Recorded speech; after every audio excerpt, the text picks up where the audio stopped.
രാജ്യാന്തര ക്രിമിനൽ കോടതിക്ക് ഉപരോധം ഏർപ്പെടുത്തി ഡൊണാൾഡ് ട്രംപ്. ഇത് സംബന്ധിച്ച് എക്സിക്യൂട്ടീവ് ഓർഡർ ട്രംപ് ഒപ്പുവെച്ചു.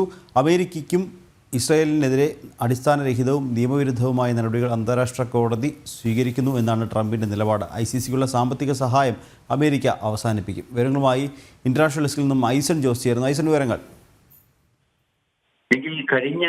ഇക്കഴിഞ്ഞ ദിവസം ബെഞ്ചമിൻ നെതന്യാഹു അമേരിക്ക സന്ദർശിച്ചതിന് തൊട്ടു പിന്നാലെയാണ് ട്രംപിന്റെ ഈ എക്സിക്യൂട്ടീവ് ഓർഡർ പുറത്തു വന്നിരിക്കുന്നത്. നമുക്കറിയാവുന്നതാണ്, ബെഞ്ചമിൻ നെതന്യാഹുവിനെതിരെ ഉൾപ്പെടെ അറസ്റ്റ് വാറന്റ് പുറപ്പെടുവിക്കുന്ന ഒരു സാഹചര്യം പോലും അതിന്റെ അന്താരാഷ്ട്ര നീതിന്യായ കോടതിയുടെ ഭാഗത്തു നിന്നുണ്ടായിരുന്നു.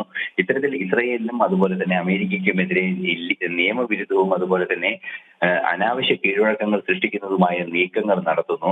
അത് തെറ്റായ ഒരു നീക്കങ്ങളാണ് അന്താരാഷ്ട്ര നീതിന്യായ കോടതിയുടെ ഭാഗത്തു നിന്നുണ്ടാകുന്നത് എന്നൊരു നിലപാടാണ് വളരെ കൃത്യമായി ട്രംപ് മുന്നോട്ട് വയ്ക്കുകയും അത് പരാമർശിക്കുകയും ചെയ്യുന്നുണ്ട് ഈ എക്സിക്യൂട്ടീവ് ഉത്തരവിൽ. ഇതിന്റെ ഭാഗമായി അമേരിക്ക നൽകുന്ന അന്താരാഷ്ട്ര നീതിന്യായ കോടതിക്ക് നൽകുന്ന സഹായങ്ങളെല്ലാം തന്നെ നിർത്തലാക്കുകയും അവരുടെ പ്രതിനിധികൾ അവിടെ, അതായത് അമേരിക്കയിൽ പ്രവർത്തിക്കുന്ന അവരുടെ എല്ലാ പ്രതിനിധികളെയും അവരുടെ വിസ റദ്ദാക്കുകയും കുടുംബാംഗങ്ങളുടെ വിസ റദ്ദാക്കുകയും ചെയ്യുമെന്നും ഉത്തരവിൽ പറയുന്നുണ്ട്. തീർച്ചയായും അന്താരാഷ്ട്ര നീതിന്യായ കോടതിയുടെ ഇടപെടലുകൾ നീതിരഹിതവും അതുപോലെ തന്നെ മറ്റു രീതിയിൽ, അതായത് തെറ്റായ പ്രവർത്തനങ്ങൾ നടത്തുന്നതും അമേരിക്കയുടെ പരമാധികാരത്തിൽ കടന്നു കയറുന്നതുമായ ഒരു നീക്കമാണ് ഉണ്ടാകുന്നത് എന്ന കടുത്ത വിമർശനം കൂടി ഉന്നയിച്ചാണ് ട്രംപിന്റെ ഭാഗത്തു നിന്ന് ഈ ഒരു നീക്കം ഉണ്ടായിരിക്കുന്നത്.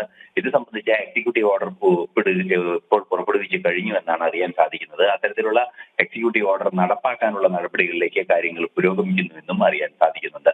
നിഖിൽ. ശരി ഐസൻ, രാജ്യാന്തര ക്രിമിനൽ കോടതിക്ക് ഉപരോധം ഏർപ്പെടുത്തി ഡൊണാൾഡ് ട്രംപ്. ഇത് സംബന്ധിച്ച് എക്സിക്യൂട്ടീവ് ഓർഡർ ട്രംപ് ഒപ്പുവെച്ചു. വിവരങ്ങൾ നൽകുകയായിരുന്നു ഇന്റർനാഷണൽ ഡെസ്കിൽ നിന്നും ഐസൺ ജോസ്.